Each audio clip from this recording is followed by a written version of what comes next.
दोस्तों आज जो कॉमिक्स हम पढ़ेंगे उसका नाम है नरबक्षी संगीत। ये राज कॉमिक्स वालों की हॉरर कॉमिक्स हैं, तो पढ़ते हैं इसको। नरबक्षी संगीत। ये कहानी शायद विचित्र व असत्य हो सकती है, परंतु उनके लिए नहीं जो ऐसी वास्तविकताओं से गुजर चुके हों। कहानी उन दिनों की जब अमेरिकी सरकार नए भर्ती सैनिकों को शहर से दूर एकांत में हेलीकॉप्टर द्वारा कूदने का प्रशिक्षण दे रही थी। जेम्स भी उनमें से एक था। उफ, ये एकाकी इतनी तेज तेज से हवा क्यों चलने लगी? मुझसे पैराशूट नियंत्रण में नहीं आ रहा। गॉड मेरी सहायता करना। लगता है मैं अपने साथियों से बिछुड़कर अंटेरिया के भयावह जंगलों में दाखिल हो रहा हूँ, जहाँ चारों ओर मौत ही मौत है। जेम्स एक पेड़ पर फंस गया। या इंसान तो क्या, परिंदों का भी दूर तक पता नहीं। अंधेरा होने वाला, नीचे उतरने का मतलब किसी जंगली जानवर की भेंट चढ़ना है। मैं रात पेड़ पर ही गुजार देता हूँ। खोजी दल मुझे ढूंढ तो जरूर रहा होगा, लेकिन मेरे पेट में जो चूहे कूद रहे हैं उनका क्या करूं? यकीनन भूखा ही सोना पड़ेगा। आधी रात के वक्त शू शू, कैसा यह अजीब सा संगीत जिसने मेरी नींद में खलल डाल दिया। नंगे धड़ंगे लोग कमर पर खाल ओढ़े हुए एक प्रकार के लकड़ी के बनाए वाद्य यंत्र से अजीब सनसनीपूर्ण संगीत निकाल रहे थे। क्या संगीत है! सचमुच मेरी नाचने की इच्छा हो रही है। क्या करूं, कैसे करूं? डाल पर बैठे बैठे नाचता हूं। बस, अब मैं नाचते नाचते थक गया। उफ, लेकिन ये लोग संगीत बंद ही नहीं करते। चार बजते हुए काले मानव छिटक कर अलग अलग दिशा में जाने लगे। ओह, जान बची। दिन निकलते जेम्स पेड़ से नीचे उतरा। मैं इस जंगल का निरीक्षण करता हूँ, ताकि बाहर निकलने का रास्ता मिल सके। दूर तक कोई रास्ता नहीं। ऊपर भूखे गिद्ध मंडरा रहे हैं, नीचे मुंह फाड़े हुए नदी। मुसीबत ये है, मुझे तैरना भी नहीं आता। जेम्स ने पॉकेट में से कागज व कलम निकालकर कुछ लिखना शुरू किया। मैं भले मर जाऊं, परंतु मेरा ये संदेश अवश्य दुनिया वालों तक पहुंच जाना चाहिए। उसने पॉलीथीन में हवा भरकर उसमें एक संदेश रखकर उसे नदी के बहाव में छोड़ दिया। इस काम से निबटकर वह जैसे ही पलटा, नहीं, आह! नरबक्सी बेलों ने जेम्स की गर्दन को बुरी तरह दबा दिया। हे गॉड! जेम्स मर चुका था। अंटेरिया के जंगल से 200 किलोमीटर दूर एक छोटे से शहर में कार्लो, शैरी, टॉम, रोजर व दो लड़कियां सुमी और नैसी ऑर्केस्ट्रा पर नई नई धुनें निकाल रहे थे। मुझसे कोई नई धुन नहीं निकल रही। हमें कैसेट रिकॉर्डिंग करवानी है। नई दिन धुन नहीं नहीं निकली तो कैसेट मार्केट में नहीं बिकेंगी। शहरी फिर कोशिश करता हूँ। शहरी फिर कोशिश करता है। क्षमा चाहता हूँ दोस्तों, गिटार पर कोई नई लहर नहीं निकल रही।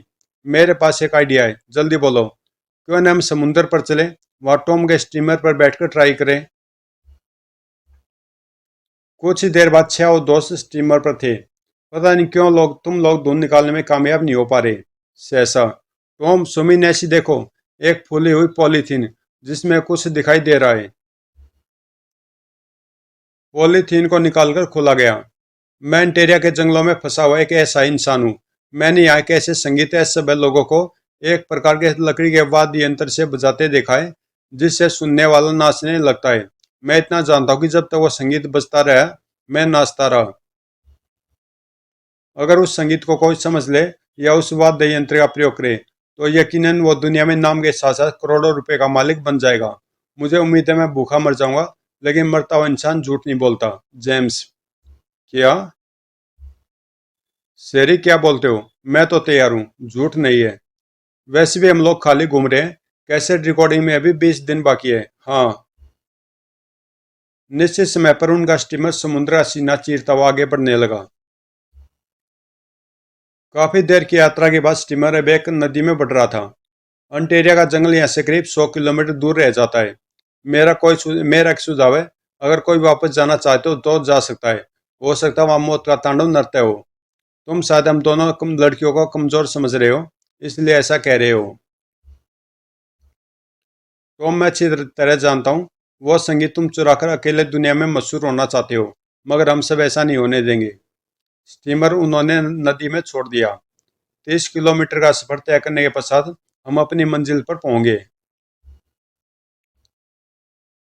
रात हो चुकी थी। जंगल में बारी बारी से चौकीदारी करके रात गुजारने का फैसला किया गया। घोड़े बेचकर कोई मत सोना, मेरे बाद शेरी चौकीदारी करेगी। अर्धरात्रि को शेरी की बारी आई।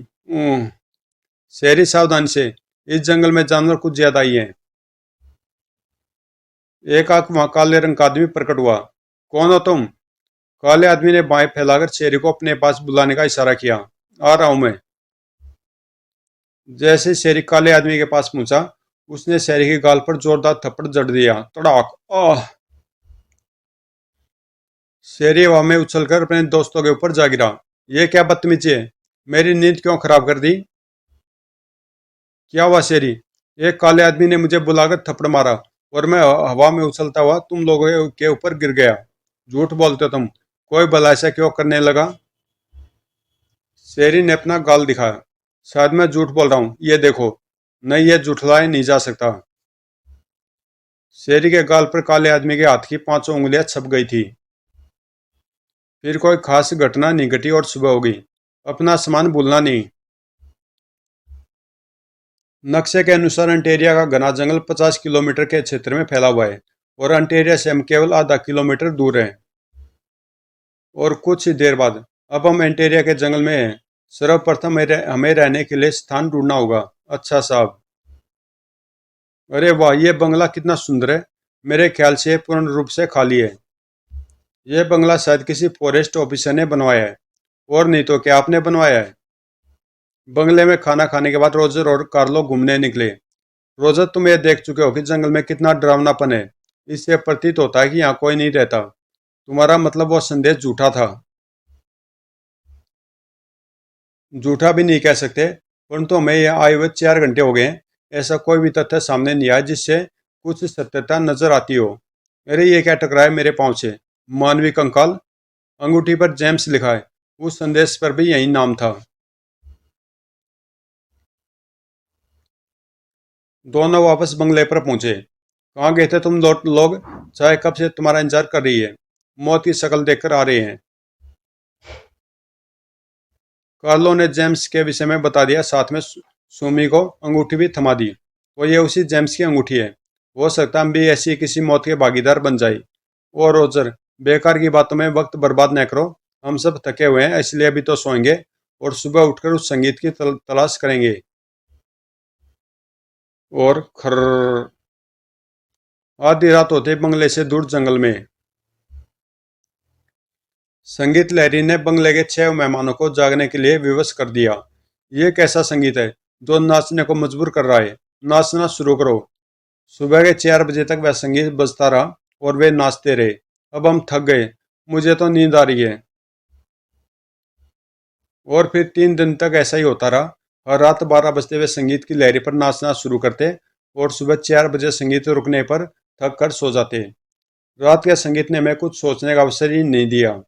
इस आश्चर्यजनक संगीत के बजते ही सब अपनी शुद्ध बुद्ध खो बैठते हैं और ऐसे में संगीत को समझना संभव है। कार्लो, इस संगीत को हम कभी नहीं समझ सकते। अब केवल एक ही उपाय है। हम आज रात को उन जंगलियों के पास जाएंगे और उनसे वह अनोखा वाद्य यंत्र छीन लाएंगे। मगर मैं जानता हूँ रोजर, तुम क्या कहना चाहते हो। हम वहाँ कानों में रुई डालकर जाएंगे। संध्या को, कालो, तुमने देखा ये लताएं चल रही हैं। आश्चर्य, आश्चर्य। आज तक मैंने न देखा न कहीं सुना। टॉम, रोजर, सुमी, मैसी, यहाँ आओ। देखो, पेड़ की लताएं लताएं अपने आप इधर से उधर हो रही हैं। कहाँ चल रही है लताएं? हमें तो ऐसा कुछ दिखाई नहीं दे रहा। मैं कतई मजाक नहीं कर रहा। ठीक है, वापस चलो। शेरी ने जैसे वापस जाने के लिए पैर घुमाया, उसके गले से चीख निकल गई। नहीं! रोजर ने शिकारी चाकू निकाल लिया था। मुझे छुड़वाओ। चाकू से बेल काटनी जरूरी है। बेल कटते ही आई! कमाल है, बेल करा भी रही है। देखो, बेल में से खून बह रहा है। चारों कान खोलकर सुन लो। हम दोनों अब यहाँ 1 मिनट भी नहीं रहेंगी। तुम्हारा कसूनी औरतों का दिल सदैव कमजोर होता है। हमें अपने आप को लाश में बदलने का शौक नहीं है। सुना, इस वक्त रात हो चुकी है। आज जाना ठीक नहीं। आज रात हम आखिरी कोशिश कर लें, फिर सुबह चल देंगे। तत्पश्चात उन लोगों ने अपने कानों में रुई डाली और 12 बजने का इंतजार करने लगे। 12 बजते 6 वो मसाले लेकर संगीत के आवाज की दिशा की तरफ चल दिए और कुछ ही देर बाद उनकी आंखों के सामने जो दृश्य था उसने उन्हें आंखें मलने पर मजबूर कर दिया। तभी छेव की आंखें मिली और उन्होंने एक भयानक निर्णय लिया और फिर धोएं धोएं ओए उनके हाथ में उनके रिवॉल्वर चमकने लगे। भागता कहाँ साले, ला ये यंत्र मुझे दे, छोड़ना नहीं। तुम जंगल में कहाँ रहते हो, कौन सी तुम्हारी बस्ती है बताओ, वरना हम तुम्हें गोली मार देंगे। कार्लो, रोजर, हमारे हाथ एक भी नहीं आया। चिंता मत करो, एक ही काफी है। ये हमें सही रास्ता दिखाएगा। बेटा जल्दी से बता, तुम लोगों का क्या इतिहास है। कार्लो, बेकार मेहनत मेहनत कर रहे हो। इसे शहर ले चलते हैं, वहां ये हमारे इशारे पर संगीत बजाएगा और हम नोट बटोरेंगे। गुड। अकस्मात उस काले आदमी का सिर गायब हो गया और सिर से एक बेल उगती हुई ऊपर की ओर जाने लगी। हैं? देखते देखते वह एक बेल में बदल गया। हाथ मत लगाना, ये नरबक्षी बेल है, असंभव। हा हा हा, कितनी अजीब बात है, एक नरबक्षी पेड़ जो इंसान भी हो जाता है। दूसरी ओर शहरी एक काले आदमी का पीछा पीछे काफी दूर निकल आया था, लेकिन वह अचानक ही गायब हो गया था। कहाँ गया? तभी ऊपर पेड़ के तने पर बैठे काले आदमी ने उसकी मसाल बुझा दी। फू। ओह, मसाल बुझ गई। इसके उपरांत दो मोटे पत्थर उसके दोनों हाथों पर गिरे। तड़ाक तड़ाक। रिवॉल्वर हाथ से निकलते शहरी भयभीत हो उठा। ए नहीं, मैं भी मरना नहीं चाहता। भागता भागता वह बंगले में प्रविष्ट हो गया। मैं कैसे बचूं? ये जंगली तुम्हारी भाषा बिल्कुल नहीं जानते। एक ही उपाय, मैं रसोई में छिप जाता हूँ। दरवाजा बंद कर दिया, अब वो भीतर नहीं आ सकता। बेल ने उछलकर शेर की गर्दन को थाम लिया। ओह छोड़ो। जबकि उधर, कार्लो, रोजर, टॉम, इस भयावह जंगल से निकल चलो। जाने क्यों मुझे अब डर सा लगता है। तुम्हारा डर अपने स्थान पर उचित है। अब से ठीक 3 घंटे बाद हम यहाँ से निकल चलेंगे, क्योंकि हम अपने मकसद में कामयाब हो गए हैं। और बंगले के रसोई घर में ही हा हा हा, ये हंसने की आवाज तो रसोई से आई है। हमारे बीच में से शेरी गायब है। दरवाजा भीतर से बंद है, डर के कारण शायद शेरी भीतर छुपा हो। शेरी, दरवाजा खोलो। रोजर, दरवाजा तोड़ दो। मैं अकेला क्या कर सकता हूँ। सबने मिलकर जोर लगाया और दरवाजा तोड़ दिया। Oh my God. शेरी, ये क्या हुआ? ऐसा नहीं हो सकता। रोजर, शेरी की लाश ठिकाने लगाने का इंतजाम करो। यहाँ पादरी नहीं है और फिर हम ऐसा करने लगे तो काफी समय बर्बाद होगा। चलो कमरे में चलते हैं, वहां बैठकर कुछ सोचते हैं। शेरी, दोस्तों, शेरी की मौत से पता चलता है कि हमारा नंबर भी आ सकता है, इसलिए अपना अपना सामान बांध लो। अभी रात्रि 3 बजे थे। सामान तैयार करते करते सबको नींद की झपकी आ गई। खर्र खर्र। तभी खिड़की से बेल भीतर प्रविष्ट हुई। और इंसानी शक्ल में परिवर्तित होने लगी। उसने अपना हाथ से शेरी के नेसी के मुंह की ओर बढ़ाया। खर्र। और नेसी लाश में बदल गई। तत्पश्चात वो इंसान बेल बनकर एक बैग में प्रवेश करने लगा, जिसमें वो वाद्य यंत्र रखा था। और आता है, चलो सब उठो और चलने की तैयारी करो। नेसी को भी उठाओ। नेसी उठो। किससे बात कर रही हो, ये मर चुकी है। नहीं, नेसी मेरी दोस्त। सुमी मत भूलो, वो हमारी भी एक दोस्त थी। नेसी की मौत ने उन सबको रुला दिया था। बेचारी नेसी, मैं उसके घर वालों को क्या जवाब दूंगी। उफ, मौत का एडवेंचर। नदी के किनारे हमारा स्टीमर तो जला हुआ है। ये सब शरारतें उन काले भूतों की होगी। हमें किसी तरह निकलना तो है। नक्शे के अनुसार यहाँ से 5 किलोमीटर दूरी पर सड़क है, जहाँ से वाहन मिल सकता है। संभल कर चलना, एक भी पाँव गलत पड़ गया तो हजारों फीट की नीचे गहराई में होंगे। सड़क पर वाहन आ रहा है। लेफ्ट। कहाँ जाना है? कहीं भी ले चलो। शहर में आकर वे सब अलग हो गए। वाद्य यंत्र वाला बैग सुमी के पास था। माँ, मैं आ गई। मेरी बेटी। बेटी कुछ थकी हुई लगती हो। इस बैग में वजन ज्यादा, इसलिए ला मैं इसे स्टोर में रख दूं रात को। सुमी, डिनर लगा दिया है, अभी आती हूँ। सुमी डिनर लेकर सो गई थी, जबकि स्टोर में रखे बैग में से बेल बाहर आ रही थी, क्योंकि बैग की थोड़ी सी चैन खुली हुई थी। बाहर आकर वो बैग बेल काला मानव बन गई और वाद्य यंत्र बजाने लगी। उफ, ये वही संगीत है। मेरी नाचने की इच्छा बढ़ती जा रही है। सुबह, अरे तुम लोग आओ, मैं तुम्हारा इंतजार कर रही थी। सुमित, तुम्हें जानकर खुशी होगी, मैं एक डांस शो करने जा रहा हूँ जिसमें उस वाद्य का इस्तेमाल किया जाएगा। इससे पहले मैं कुछ कहना चाहती हूँ। कल रात वो तुम्हारा जंगली बैंड 4 घंटे तक बजता रहा। डर के कारण मैंने स्टोर में जाकर भी नहीं देखा। क्या कह रही हो? मैंने तो डांस शो के लिए लाखों रुपया पब्लिसिटी में खर्च कर दिया है। घबराओ मत, देखते हैं। मैं नहीं आऊंगी, मुझे मुझे डर लगता है। डरो नहीं, हम साथ में हैं।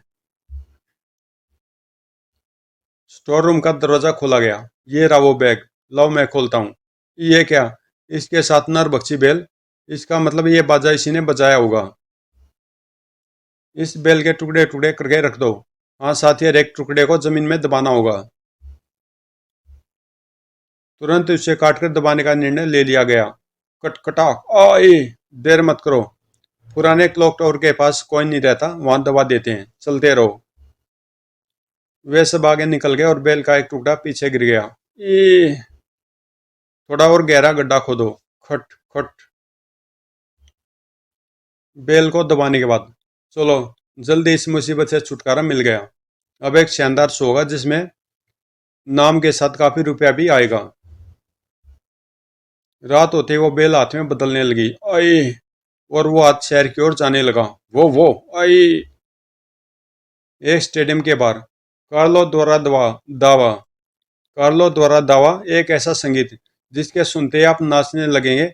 अगर आप संगीत सुनकर नहीं नाचे तो 25,000 पाउंड के हकदार होंगे। Deluxe orchestra. आज तक ऐसा नहीं सुना। आश्चर्य की बात है। देखने में कोई बुराई नहीं। बुकिंग घर पर। 4 टिकट मुझे, मुझे भी 10 टिकट हमें देना। मैं कह चुका हूँ, टिकट खत्म हो गए हैं। रात 10 बजे शो शुरू हुआ। कार्लो स्टेज पर वाद्य यंत्र बजा रहा था। क्या संगीत है! नाचो। दर्शक नाचने लगे। धूम धड़ाम। हॉल में बने विभाजित स्थान से नरबक्षी बेल से बना हाथ तेजी से स्टेज की ओर बढ़ रहा था। नाचो। सहसा हाथ हवा में उछला और कार्लो की गर्दन पर जम गया।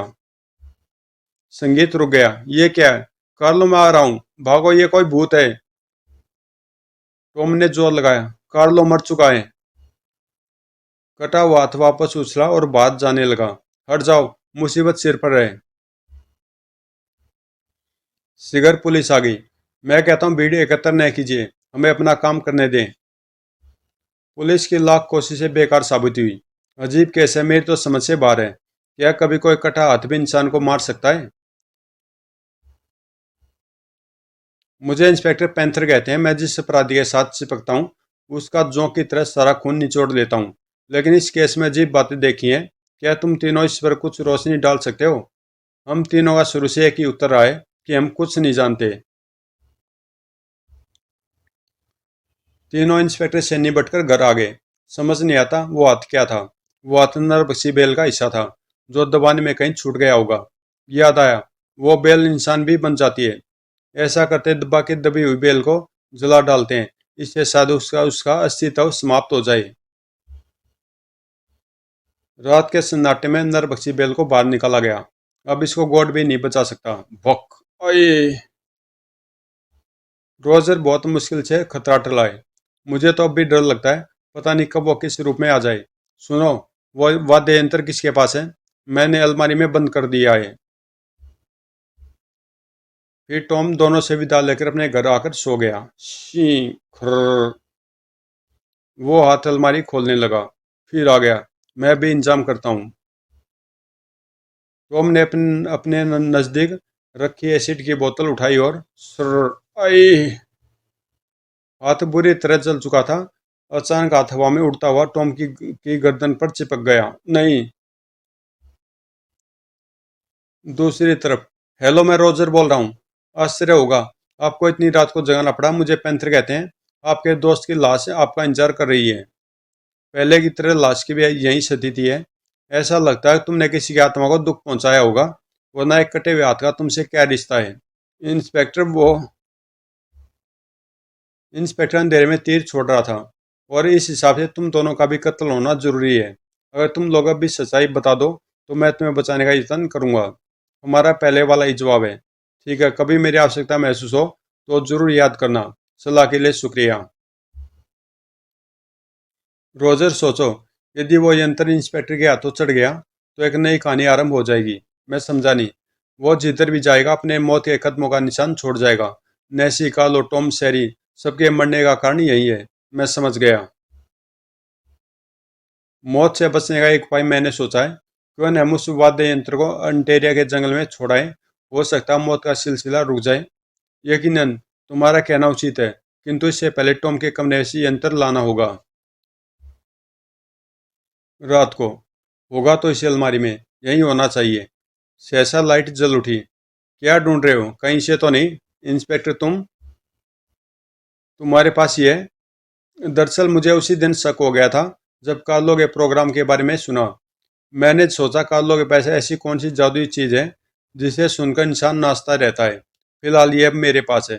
आपका शक सही है, वास्तविक कहानी कुछ और है। उत्तर में रोजर ने संक्षिप्त में कहानी सुना दी।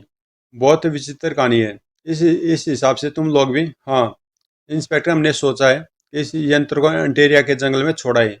शायद तुम लोग बच जाओ। इसके उपरांत देर नहीं हुई। सुमी, हेलीकॉप्टर का इंतजाम हो गया है। ये अच्छा हुआ। कुछ घंटों में वे अंटेरिया के जंगलों के ऊपर उड़ रहे थे। जंगल आ गया, इसे फेंक देना चाहिए। उम्मीद है सही स्थान पर गिरेगा। गॉड, अब इसके बाद कोई दुर्घटना न हो। वापसी में रोजर, एक कप कॉफी तो पीते जाओ। तुम कहती हो तो मैं इनकार नहीं करूंगा। सुमी, ये क्या तुम्हारी आंखों में आंसू? काश कि हम सब ने ऐसी गलती न की होती तो आज हम हंसते गाते मौज उड़ा रहे होते। समाप्त। तो दोस्तों कॉमिक्स यहीं पे समाप्त होती है और मिलते हैं किसी अगली कॉमिक्स में।